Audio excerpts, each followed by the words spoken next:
La sangre de la aurora.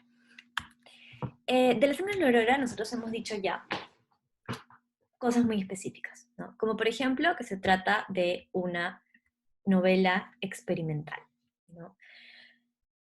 Y fragmentaria. Fragmentaria en varios sentidos.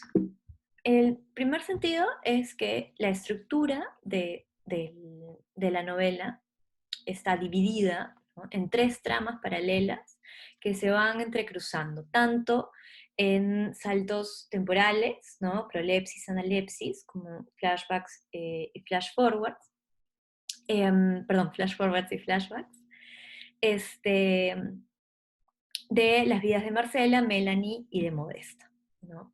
Estas son secciones que se van entrecruzando, como les digo, y uno no puede decir de forma clara, o sea, digamos, son como tres novelas diferentes, pero acá mezcladas, ¿no? Además, es una novela fragmentaria porque se hace todo un juego con el lenguaje, todo un juego súper experimental con la sintaxis, la puntuación, las onomatopeyas, cómo se escribe, todo minúsculas, por ejemplo, en ciertas partes, ¿no?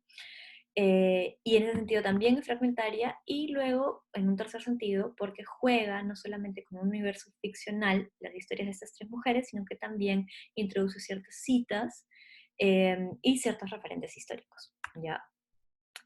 Entonces lo que dice Ariel Dorfman sobre este tema es que la fragmentación del texto novelístico constituye una forma de violencia narrativa, ¿ya?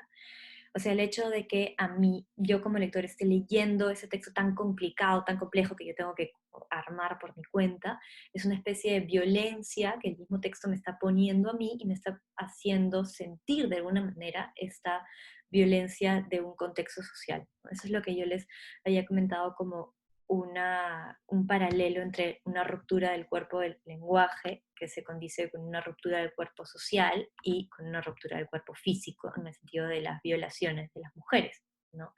Entonces, si uno ve esa cuestión del lenguaje, queda súper en claro en ejemplos como este, ¿no?, que es como, me parece que este es el primer fragmento de la novela. Cuando volverá la luz, velas, prende la radio, no encuentro fósforos, tres velas sin fósforos, saca chispas, las piedras, mentira, bomba, tenemos un generador eléctrico, ir al epicentro, etcétera, etcétera, etcétera, apagón, ¿no? Em, o, o en este otro, ¿no?, que también es uno de los más emblemáticos fragmentos, me parece que este es el de Lucanamarca. ¿Cuántos fueron? El número poco importa, 20 vinieron, 30 dicen los que escaparon, contar es inútil, crack, filo del machete, un pecho seccionado, crack, no más leche, otro cae, machete, puñal, daga, piedra, onda, crack, mi hija, crack, mi hermano, crack, mi esposo, crack, etcétera, etcétera, etcétera, ¿no? Estas citas que probablemente las han revisado con sus JPs el viernes, hablan un poco de esta ruptura de cuerpo de un lenguaje, y lo que Diamel dice al respecto es que justo en los momentos como más agobiantes del texto es que se recurre a la materialidad de la escritura para mostrar esta sensación de confusión. Entonces, esto de que se rompe la gramática o se rompen las reglas, o se hace la onomatopeya, como se le da tanto protagonismo a la onomatopeya, es para resaltar los ruidos mentales que pueden a los cuerpos cuando el lenguaje falla como un acto comunicativo. Es decir, cuando hay un evento tan traumático, tan desgarrador, que el lenguaje no lo puede representar, por eso falla, ¿no? Y como les digo, bueno, como esto ya lo vimos, ¿verdad? Solamente para dejarlo súper en claro, tenemos tres tramas paralelas, que es la trama de Marcela, esta camarada, que es senderista, o sea, camarada Marta, porque se transforma en cierto momento, que es una senderista jefa militar de la zona central, que antes había sido profesora de clase media, que tiene una hija, pero que luego la abandona, toda una reflexión, como vimos, sobre la figura de la mujer senderista y cómo se relaciona con la familia burguesa, etc. Eso es Marcela, por un lado, y en Marcela accedemos a un montón de su pasado, ¿no? Nos cuentan, por ejemplo, la relación con su hermana, o la relación que ella ha tenido con la religión, ¿no? accedemos a un montón de su historia personal. En el caso de Melanie, tenemos esta fotoperiodista limeña, que es de una clase muy diferente, media o alta, diríamos más alta que media, que se codea con Ana María Guelducci, con estas fiestas, que además está en esta posición un poco liminal, porque que no pertenece por completo a, a este mundillo, porque tiene como un pie afuera, pero tampoco se sale por completo del mundillo. Entonces está como en este lugar, sí, en el límite. Y que tiene una característica que puede ser interesante, que es em, su orientación sexual, ¿no? Es lesbiana, lo cual le da como digamos que la novela está explorando también otro tipo de subjetividades en ese sentido, ¿no? Está poniendo sobre la mesa también este otro tipo de subjetividades. Y en el caso de Modesta, que en mi apreciación personal es como el personaje un poco más plano, que es esta campesina ayacuchana de clase baja, también es una madre muy abnegada, tiene 2 hijos, está casada con ese señor que en realidad es un abusador, ¿no? Que la golpea, y ella tiene una relación como muy afectiva con el entorno, ¿ya? Entonces, esto lo vimos, lo discutimos un montón. Las 3 tramas paralelas tienen en común que Marcela, Melanie y Modesta empiezan con M de mujer. Y hay que pensar también en que son 3 narraciones paralelas, no solo son 3 tramas, ¿no? En el caso de Marcela y Melanie tenemos una narración protagonista desde un comienzo, y en el caso de Modesta tenemos una narración en segunda persona, pero que llega a un punto de quiebre hacia el final de la novela en el que ella toma el protagonismo y, digamos, la narración ya no está focalizada en ella, sino que ella la asume, y eso tiene que ver con el momento de empoderamiento final que ella tiene en relación al colectivo de otras mujeres em, campesinas también que habían atravesado los mismos, bueno, o eventos traumáticos similares a los que ella pasó, ¿no?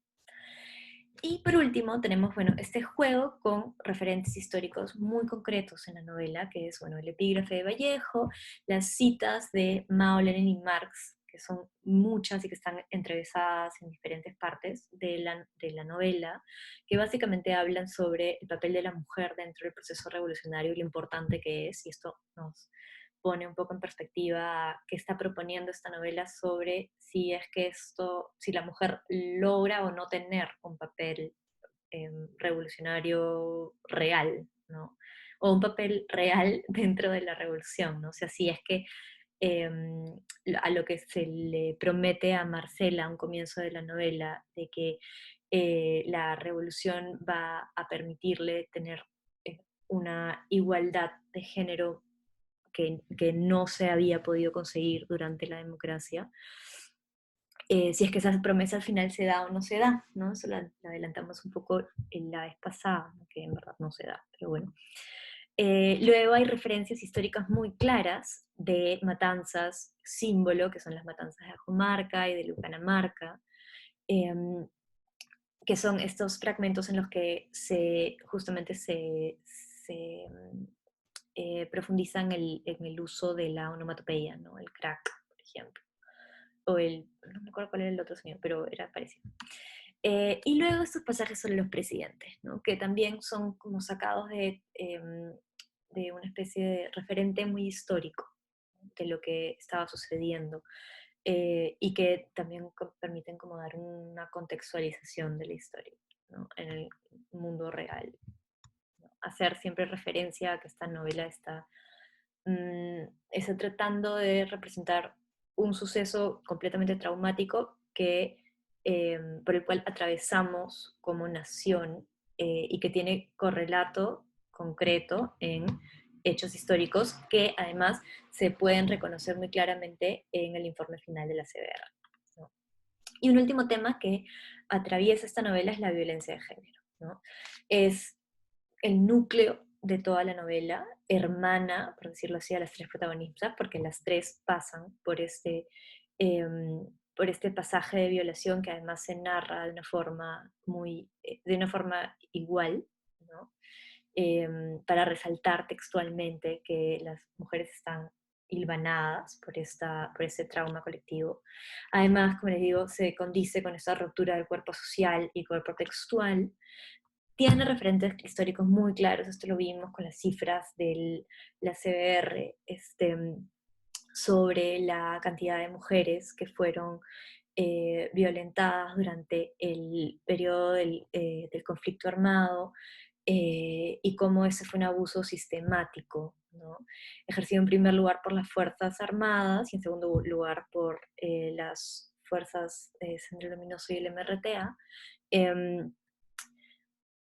en una diferencia abismal además, como que 83% versus 11%, pero importante además que en las Fuerzas Armadas esto era una actitud completamente eh, aceptada y hasta alentada por las figuras de autoridad, ¿no? Y este tema perdón, de la violencia de género también no solamente hermana a las víctimas, sino también hermana a los perpetradores de la violencia, eso lo conversamos, ¿no? Como de pronto los senderistas y los militares son un mismo sujeto que puede violar estos cuerpos solamente cambiando ciertas palabras, ¿no? Y por último, esta idea de Jelke Bøsten, que afirma que la violencia en tiempos de guerra, la violencia como la que se dio en el periodo de violencia política en el Perú, eh, no es una cosa que de pronto se les ocurre a las personas en tiempos de guerra, sino que es básicamente un reflejo de una sociedad patriarcal y machista que también se había, perdón, es una exacerbación de una serie de presupuestos y actitudes que se dan dentro de una sociedad patriarcal y machista en tiempos de paz, ¿no? Entonces, la violencia de género simboliza el carácter sistemático y generalizado de la violación sexual durante el periodo del conflicto y remarca la vulnerabilidad del cuerpo de la mujer en este contexto en el que, como digo, se la subalterniza y además porque es un sistema de dominación patriarcal, ¿no? Eh, Muy bien, entonces con eso damos por terminado la sangre de la aurora. Y ahora, si no se han dormido todavía, hablemos un momento de los topos. ¿Ok?